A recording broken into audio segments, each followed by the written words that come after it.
minha tia atraiu meu noivo para se casar com a filha dela. Então eu coloquei um plano silencioso em ação que destruiu a vida deles e virou um escândalo. Todo mundo ficou sabendo. Tenho 28 anos e, até o ano passado, achava que minha vida estava perfeitamente planejada. Eu estava noiva do Nate, de 27, o homem que eu acreditava ser o amor da minha vida. Nos conhecemos na faculdade, mas naquela época éramos apenas conhecidos. Ele era charmoso e engraçado, mas não fazíamos parte do mesmo círculo de amigos. Depois da formatura, nos reencontramos numa festa de amigos em comum, e foi aí que tudo mudou. A conexão foi quase instantânea, e logo começamos a namorar. Durante 4 anos, construímos o que eu achava ser um relacionamento sólido. Ele me pediu em casamento depois de uma viagem de fim de semana para as montanhas, e eu pensei que era a mulher mais sortuda do mundo. Nosso noivado foi um grande acontecimento. Fizemos uma pequena cerimônia para comemorar com amigos próximos e familiares. Convidei minha tia e minha prima, Mia, embora, honestamente, tenha feito isso mais por obrigação. Minha tia e eu nunca fomos próximas. Ela é do tipo que sempre tenta diminuir os outros para parecer melhor, tanto ela quanto a filha. A Mia é 4 anos mais nova que eu, e eu admito que ela é muito bonita, mas tem a inteligência de um tijolo. Minha tia sempre tratou a Mia como se fosse uma espécie de filha perfeita, nos comparando o tempo todo de maneiras absurdas. Teve uma vez que ela comparou o boletim da 8ª série da Mia com o meu do 3º ano do ensino médio, e ainda teve a cara de pau de dizer que a Mia era melhor academicamente porque as notas dela eram ligeiramente melhores. Na época do fundamental, o fato de eu ter me formado com honras e entrado na faculdade aparentemente não tinha valor. Apesar do nosso relacionamento complicado, não dei muita importância à presença delas no noivado. No fim das contas, eram família, e o Nate parecia encantar todo mundo naquele dia, inclusive a minha tia. Ela não parava de babar por ele, dizendo coisas do tipo: "Ai, como ele é bonito, e olha só como é bem-sucedido. Você realmente tirou a sorte grande, hein?" Na hora, achei que era só exagero típico dela. Mas olhando para trás agora, eu vejo que aquilo não era só admiração. Era outra coisa completamente diferente. Alguns meses depois, Nate e eu estávamos organizando nosso casamento, marcado para outubro. Eu tive que viajar para um programa de verão no Reino Unido, mas tudo já estava encaminhado. Escolhemos o local, começamos a montar a lista de convidados e até deixamos depósitos pagos com alguns fornecedores. O Nate parecia apoiar minha viagem, embora, olhando agora, eu me pergunte se ele só estava fingindo enquanto eu estava fora do país.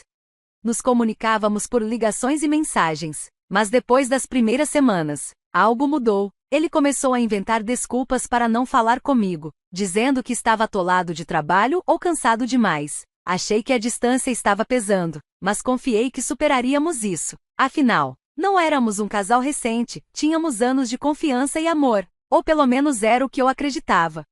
Cerca de um mês depois que eu viajei, nossas conversas ficaram mais curtas e cada vez mais raras. Perguntei se estava tudo bem, e ele minimizou, dizendo que estava só estressado. Mas então, faltando uma semana para o fim do meu programa, ele simplesmente parou de responder.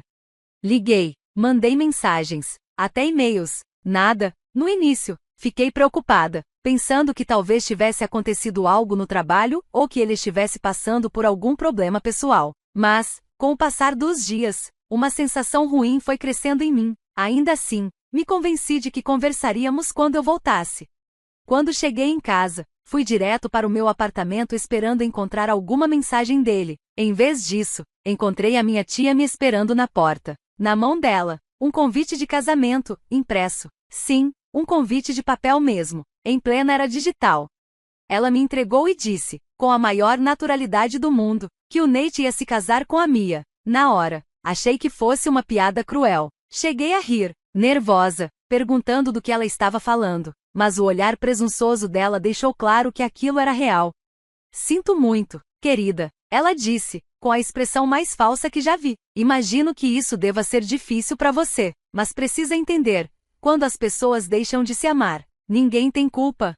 Eu fiquei ali, parada, encarando ela, tentando entender o que estava ouvindo. Nate e eu estávamos planejando um casamento poucas semanas antes, e agora ele ia se casar com a minha prima. Não fazia sentido. Minha tia deve ter percebido minha confusão, porque fez questão de preencher as lacunas nos mínimos detalhes. Disse como Nate se sentiu sozinho enquanto eu estava fora, e como a Mia esteve lá para ele, como uma espécie de consolo. Ela narrou tudo como se fosse um conto de fadas, dizendo que Nate confessou seu amor por Mia num café, e que a pediu em casamento como um verdadeiro cavalheiro. Cada palavra dela era uma faca entrando mais fundo. Eu não conseguia acreditar no que estava ouvindo. E então vieram os insultos disfarçados de preocupação. Você não pode culpar a Mia, querida, ela disse, com aquela voz doce cheia de falsidade. Você sabe como a Mia é linda, né? Não foi culpa dela. O Nate sentiu algo por ela. Talvez você devesse ter pensado 2 vezes antes de ir pro Reino Unido. Relacionamento à distância é complicado. Ela teve a audácia de dizer isso olhando nos meus olhos, e como se não bastasse, ainda sugeriu que eu deveria ficar feliz por eles. Pelo menos ele ainda vai fazer parte da família, disse ela, como se aquilo fosse algum tipo de consolo. Eu estava em choque, atordoada demais para reagir. Queria gritar, mandá-la sair da minha frente, mas nenhuma palavra saía. Fiquei ali, parada, com as lágrimas escorrendo enquanto ela continuava seu discurso cruel.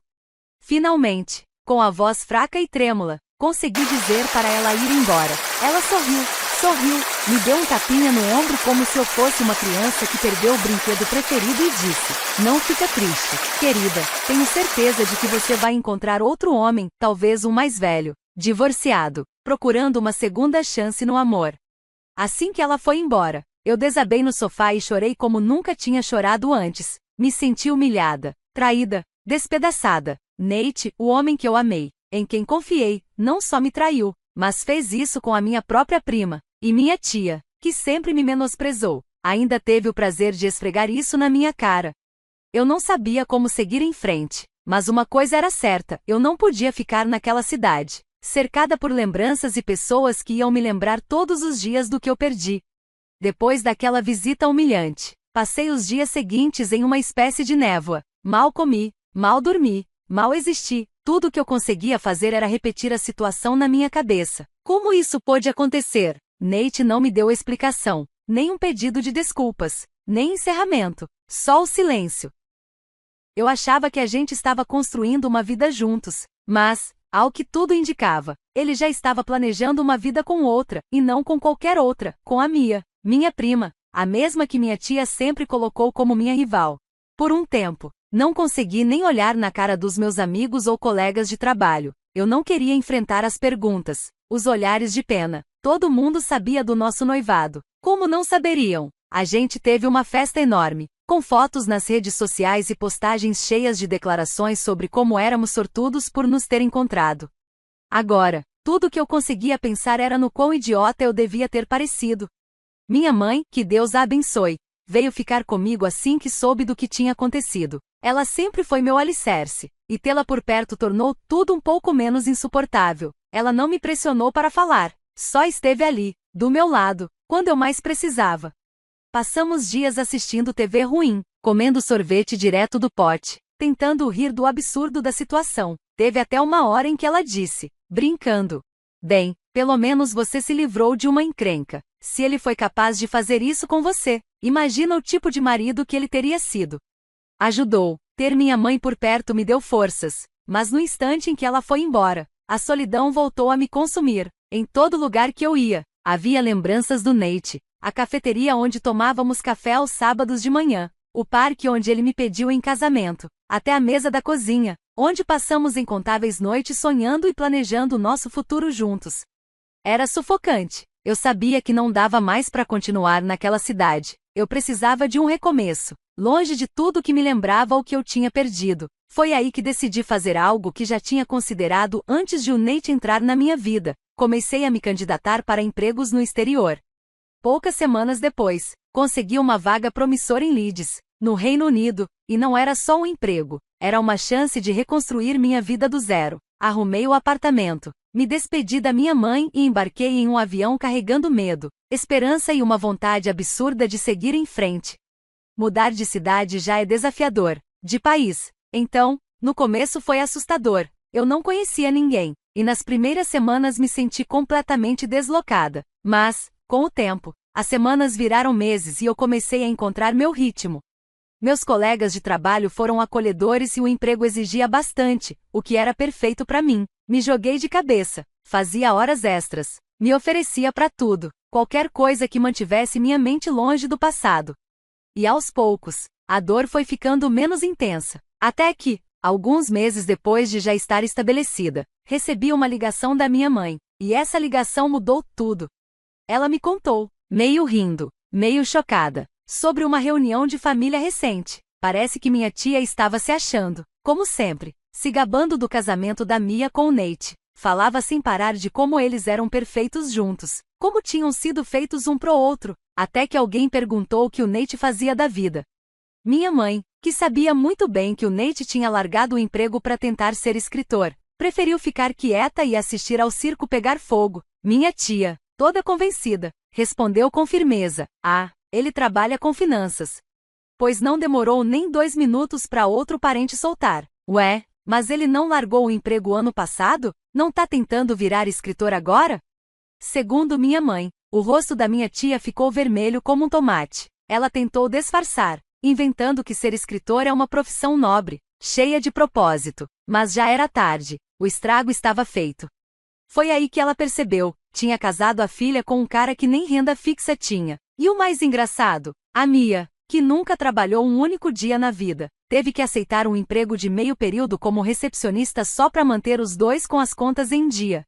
Eu ri até doer a barriga. Foi a primeira vez em meses que senti que tinha recuperado um pouco do controle da narrativa. Por tanto tempo, me sentia derrotada dessa história. Mas ali, naquele momento, eu vi com clareza, eu estava melhor sem o Nate. Sim, perdi alguém que amava, mas o que eles ganharam? Um escritor falido e uma vida construída em aparência e mentira. E a cereja do bolo? Minha mãe me lembrou que o Nate e eu ainda tínhamos um fundo fiduciário conjunto da época do nosso noivado.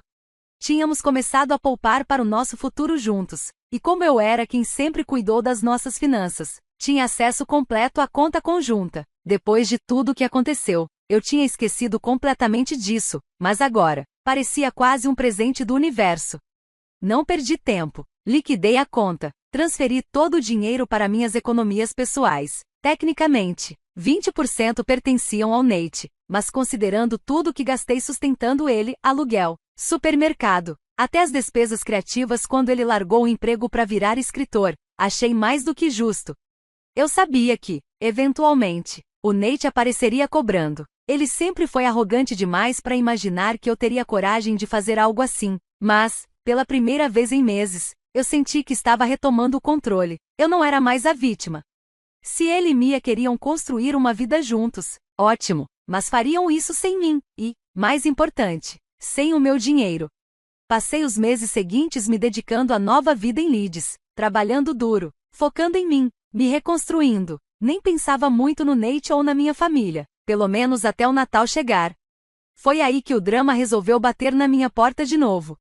Tudo começou com o Nate aparecendo na casa da minha mãe. Eu tinha decidido passar o Natal em Leeds mesmo, mantendo distância de tudo, mas isso não o impediu. Segundo minha mãe, ele bateu lá como se nada tivesse acontecido, querendo me ver e resolver o assunto do fundo fiduciário. No início, ela nem entendeu do que ele estava falando, até ele começar a reclamar que eu tinha roubado o dinheiro dele. Minha mãe, do jeitinho dela, cortou ele no ato. Se a minha filha pegou alguma coisa, ela tinha todo o direito de pegar. Mas é claro que o Nate não aceitou. Começou a argumentar que o fundo era nosso, que eu era obrigada a dar a parte dele. Quando minha mãe me contou isso depois, eu praticamente ouvi ela revirando os olhos pelo telefone. Não fiquei surpresa. O Nate sempre teve o dom de bancar a vítima. Isso era só mais uma tentativa dele de virar o jogo a favor dele. Mas o que me surpreendeu mesmo foi a ousadia. Ele achou, de verdade, que podia me trair, casar com a minha prima, e depois aparecer cobrando dinheiro como se nada tivesse acontecido. Alguns dias depois do Natal, ele me mandou um e-mail. O tom era quase desesperado, até patético. Disse que estava prestes a ser despejado, que precisava do dinheiro para pagar o aluguel atrasado, e ainda teve a cara de pau de me chamar de mesquinha por não ajudar. "Você não entende o quanto as coisas têm sido difíceis para mim e para Mia?" Ele escreveu, como se eu devesse me importar. Eu ignorei, claro, mas o Nate sendo o Nate não se deu por vencido. Peraí, porque aí vem outro e-mail. Dessa vez, ele tentou uma abordagem diferente. Ele começou o e-mail se desculpando por como as coisas terminaram entre nós. Admitiu que cometeu erros. Disse que se arrependia por ter me magoado e que esperava que pudéssemos, de alguma forma, superar tudo isso. Mas, claro, o verdadeiro motivo da mensagem era óbvio: ele queria o dinheiro. Teve até a audácia de tentar me culpar, dizendo: pensei que você fosse mais compreensiva, considerando tudo que a gente viveu. Sério? Depois de me humilhar e destruir o nosso relacionamento? Era cômico. Mesmo assim, decidi responder. Não porque eu devesse alguma coisa a ele, mas porque eu queria deixar tudo absolutamente claro. Escrevi dizendo que o fundo fiduciário havia sido encerrado e que ele não tinha nenhum direito sobre ele. Considere isso um reembolso por todo o dinheiro que gastei te sustentando enquanto você corria atrás dos seus sonhos. Escrevi. E então, bloqueei ele. Mas, como sempre, não terminou por aí. Algumas semanas depois, minha mãe me ligou, quase chorando de tanto rir. Mia e minha tia tinham aparecido na casa dela, exigindo falar comigo. Pelo visto, o Nate contou a ela sobre o fundo, e agora as duas estavam indignadas porque eu liquidei tudo. Minha mãe contou que minha tia teve a coragem de dizer: você arruinou a vida do Nate. Mia, por sua vez, estava aos prantos, dizendo que eu tinha sabotado o futuro deles. Chegou a implorar para minha mãe me convencer a devolver a parte do dinheiro do Nate. Mas minha mãe, sendo a mulher maravilhosa que é, mandou as duas embora e avisou para nunca mais voltarem. Se a Mia é tão bem-sucedida quanto sua mãe vive dizendo, por que ela não consegue sustentar o marido? Ela perguntou, bem séria. Mas o barraco de verdade começou quando meu pai se envolveu.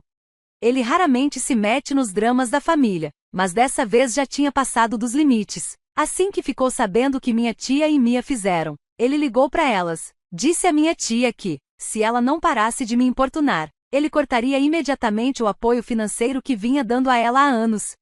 E ainda completou: se a Mia e o Nate estão enfrentando tantas dificuldades, talvez devessem ter pensado duas vezes antes de trair minha filha. Claro que minha tia tentou se fazer de vítima. Começou a chorar, dizendo que só queria garantir o futuro da Mia e que não sabia que o Nate era um inútil. Ela achava que ele ainda trabalhava com finanças e ficou horrorizada ao descobrir que ele tinha largado tudo há mais de um ano para virar escritor. E pasme, ela ainda tentou me culpar. Se você tivesse me contado a verdade sobre a situação financeira dele, eu nunca teria deixado a Mia se casar com ele, ela reclamou. A ironia da situação era quase insuportável. Essa mesma tia passou anos me diminuindo, comparando tudo o que eu fazia com a Mia, como se ela e a filha fossem superiores ao resto do mundo. E agora, estavam implorando por ajuda porque a queridinha dela se casou com um homem que não consegue nem pagar o próprio aluguel. Mas a melhor parte ainda estava por vir: meus avós. Meus avós, que deixaram minha tia e a Mia morarem com eles de favor por anos, finalmente perderam a paciência. Colocaram as duas para fora de casa dizendo que estavam cansados de todo aquele drama. Agora, minha tia e Mia estão dividindo um pequeno apartamento alugado, mal conseguindo se manter. Nate ainda está tentando achar um emprego fixo, mas, pelo que me contaram, ninguém está exatamente empolgado para contratá-lo. Não vou mentir, foi bom saber das dificuldades deles. Chame de karma, chame de justiça, mas depois de tudo que fizeram comigo, acho que merecem cada pedacinho disso. Quando percebi que minha tia, Mia e Nate estavam começando a se virar uns contra os outros, senti que finalmente estava retomando o controle da minha vida. Não tinha a menor intenção de me envolver de novo naquele caos, mas, como sempre, eles deram um jeito de me puxar de volta. Algumas semanas depois que foram expulsas da casa dos meus avós, minha mãe me ligou com mais novidades. As duas tinham aparecido de novo na casa dela, dessa vez, com uma história dramática digna de novela. Parece que Mia estava em pânico porque o dono do apartamento tinha dado um aviso de despejo. Nate não tinha pago o aluguel por 3 meses seguidos. Adivinha quem a minha tia decidiu culpar? Isso mesmo, eu. Chegaram lá como se estivessem invadindo os portões de um castelo. Segundo minha mãe, que mal conseguia conter o riso enquanto contava, a minha tia começou a reclamar, dizendo que eu era a razão de Nate e Mia estarem na miséria. Ela realmente teve a coragem de dizer que, se eu não tivesse roubado aquele dinheiro do fundo fiduciário, eles estariam vivendo confortavelmente agora. Você acredita nisso? Porque eu mal conseguia acreditar. Infelizmente, minha tia passou a vida toda fugindo da responsabilidade. Então não foi nenhuma surpresa ela se recusar a admitir o próprio papel nesse desastre. Afinal, ela praticamente empurrou a Mia nos braços do Nate, convencida de que aquele casamento ia resolver todos os problemas da filha. Agora que o plano deu errado, ela está desesperada tentando encontrar alguém para culpar. É claro, sobrou para mim. Mas o que realmente me fez rir foi o quão delirante a Mia estava. De acordo com minha mãe, ela ficava repetindo, mas eu pensei que o Nate ia cuidar de mim, e a minha tia, com toda a cara de pau do mundo, dizendo, você nos prometeu uma casa grande. A ideia de que o Nate, um homem que está desempregado há mais de um ano, conseguiria sustentar qualquer coisa além do próprio ego era tão ridícula que eu ri alto quando ouvi. Apesar de tudo, teve seus momentos satisfatórios. Meu pai, que tinha ficado em silêncio durante todo esse circo, finalmente resolveu dar as caras, quando ouviu minha tia gritando com a minha mãe, desceu as escadas e soltou, se Mia e Nate são tão bem-sucedidos, por que estão aqui implorando por dinheiro? E completou, direto ao ponto, talvez, em vez de culpar minha filha, você devesse se perguntar por que achou que era uma boa ideia casar sua filha com um homem que nem consegue pagar as próprias contas. Minha tia, claro, tentou escapar pela tangente.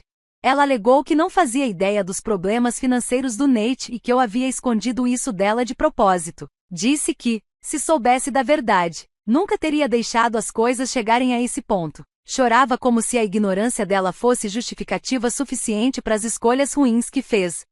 Mas meu pai não caiu nessa. Ele lembrou a ela de todos os anos em que me tratou como cidadã de segunda classe, enquanto colocava Mia num pedestal. Ah, você achava que era tão esperta, né? Ele disse. Vendeu o noivo da minha filha como se fosse uma vitória. E agora que a verdade apareceu, vem até nós pedir ajuda? Não me faça rir. Segundo minha mãe, foi aí que o circo pegou fogo de vez. Mia, que estava calada até então, começou a chorar e confessou que estava com medo de acabar morando na rua. O Nate disse que ia cuidar de mim, mas ele mentiu. Ela soluçava. Acho que ele nem me ama mais. Parece que Nate andava culpando a Mia pela situação financeira deles, dizendo que ela não contribuía o suficiente.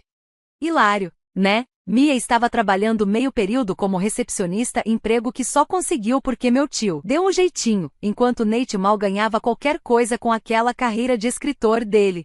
Eles construíram uma vida juntos baseada em mentiras e ilusões, e agora tudo estava desabando sob o peso da realidade. Mas a cereja do bolo mesmo foi quando minha tia começou a jogar o Nate debaixo do ônibus. Eu disse para Mia não se casar com ele. Ela soltou, convenientemente esquecendo que passou meses se gabando do noivado. Eu sabia que ele não era bom o bastante para ela, mas ela não quis me ouvir. Nesse momento, meu pai já tinha ouvido o suficiente. Ele mandou minha tia e Mia irem embora e nunca mais voltarem. Quando você quis humilhar minha filha, exibindo Nate como se fosse um troféu, ele disse, foi fácil, agora que tudo deu errado, você quer que a gente tenha pena? Sai daqui. Quando minha mãe me contou tudo isso, eu não consegui parar de rir. A imagem da minha tia e da Mia sendo expulsas da casa dos meus pais foi tão satisfatória que quase compensou tudo que me fizeram passar. Quase. Alguns dias depois, recebi um e-mail do Nate, mas, dessa vez, ele não estava pedindo dinheiro, estava se desculpando. Disse que tinha cometido um grande erro ao se casar com a Mia, que foi manipulado pela minha tia, e que achava que estava fazendo a coisa certa. Agora vejo o quão errado eu estava. Ele escreveu, sei que te machuquei e vou me arrepender disso pelo resto da minha vida. Continuou dizendo que a vida dele desmoronou desde que terminamos, que estava com dificuldades para conseguir trabalho, a carreira de escritor não tinha decolado, e o relacionamento com a Mia estava por um fio. Eu queria poder voltar atrás. Ele disse, queria ter ficado com você. Eu nem perdi meu tempo respondendo. Qual seria o ponto? O Nate fez a própria escolha. Ele traiu minha confiança, destruiu nosso relacionamento e agora estava lidando com as consequências. Não era meu papel consertar a vida dele ou fazê-lo se sentir melhor pelos erros que cometeu. Em vez disso, encaminhei o e-mail para minha mãe com o assunto, Karma, finalmente. Eu escrevi, ela respondeu com uma única frase, inesquecível presente de Natal. 2 anos depois, minha vida parece um universo completamente diferente daquela bagunça que era. Mudar para Leeds foi, Sem dúvida, a melhor decisão que já tomei. Construí uma carreira sólida no meu novo emprego. Fiz amizades incríveis e até voltei a namorar. Meu namorado, James, é tudo que Nate nunca foi: gentil, respeitoso e verdadeiramente interessado nos meus objetivos. Pela primeira vez em anos, me sinto em um relacionamento saudável, cheio de amor e parceria, e não poderia estar mais feliz. Agora, quanto a Nate, Mia e minha tia, digamos apenas que o karma está trabalhando em turno dobrado. Logo após aquele desastre com o despejo, meus avós decidiram cortar completamente o apoio financeiro que davam à minha tia. Durante anos, ela viveu às custas deles, deixavam ela morar de graça, pagavam suas contas, enquanto ela não fazia absolutamente nada para ajudar. Mas depois de verem o modo como ela manipulou Nate para se casar com Mia, decidiram que já tinham sido generosos demais, colocaram ela para fora. Desde então, ela anda lutando para se manter. Mia, por outro lado, está presa em um casamento tóxico com Nate, pelo que ando ouvindo nos cochichos da família. A relação dos dois afundou rápido. Nate a culpa pelos problemas financeiros, dizendo que ela o enganou, fazendo ele acreditar que poderia viver tranquilamente enquanto seguia sua carreira de escritor. Já Mia está furiosa com ele por ter mentido sobre a própria situação financeira e não oferecer o estilo de vida que ela jurava que teria ao se casar. Brigam o tempo todo, e vários parentes já comentaram que não ficariam nem um pouco surpresos se eles se divorciarem logo. E então tem o Nate. Nate. A última notícia que tive foi que ele finalmente desistiu do sonho de ser escritor e arrumou um emprego mal remunerado num call center, só para conseguir pagar as contas. Está infeliz. Claro, passa o tempo reclamando que a vida foi injusta com ele. Acredite se quiser, ainda me culpa por ter roubado dinheiro do fundo fiduciário, mesmo depois de eu deixar bem claro que ele não tinha direito a um centavo daquilo. Alguns meses atrás, ele me mandou outro e-mail, bem mais curto do que os anteriores, só algumas frases, pediu desculpas por tudo e perguntou se a gente poderia começar de novo. Eu nem perdi meu tempo respondendo. O que havia para dizer? Nate fez suas escolhas, e agora está lidando com as consequências. Não tenho o menor interesse em reabrir esse capítulo da minha vida. Mas sabe o que é mais satisfatório nisso tudo?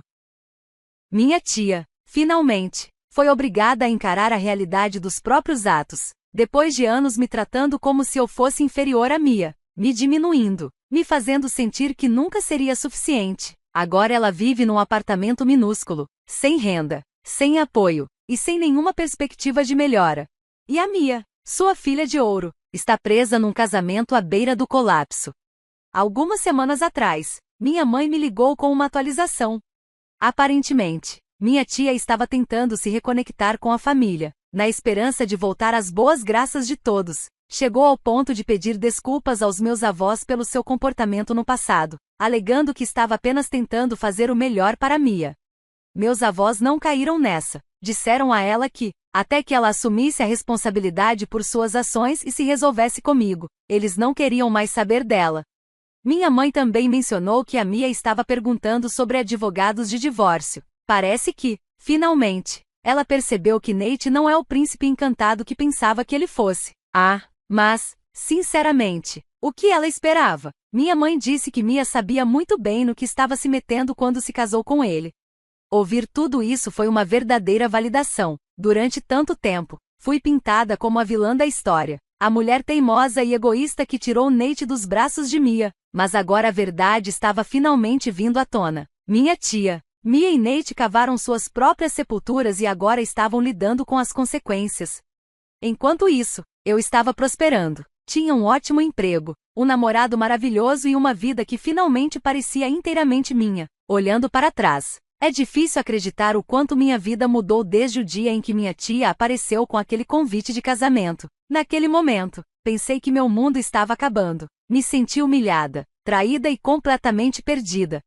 Mas, em retrospectiva, perder Nate foi a melhor coisa que já aconteceu comigo. Se ele não tivesse ido embora, talvez ainda estivesse presa em um relacionamento unilateral, despejando toda a minha energia em apoiar um homem que não me valorizava. Em vez disso, eu construí uma vida da qual me orgulho, cercada por pessoas que realmente se importam comigo.